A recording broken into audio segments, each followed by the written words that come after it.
రంగారెడ్డి జిల్లా ఇబ్రహీంపట్నం సమీపంలోని గురునానక్ విద్యా సంస్థల్లో యాన్యువల్ స్పోర్ట్స్ ఫెస్ట్ ఖేల్ మహోత్సవం 2024 సిబ్బంది మరియు విద్యార్థులు కలిసి ఘనంగా నిర్వహించడం జరిగింది.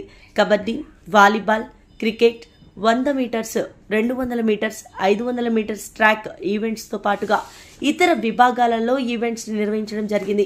కార్యక్రమంలో దాదాపుగా 1500 విద్యార్థులు సిబ్బంది కలిసి వారికి ఆసక్తి ఉండి ప్రతిభను చాటుకునే వీలున్న క్రీడా విభాగాలలో ఉత్సాహంగా పాల్గొన్నారు.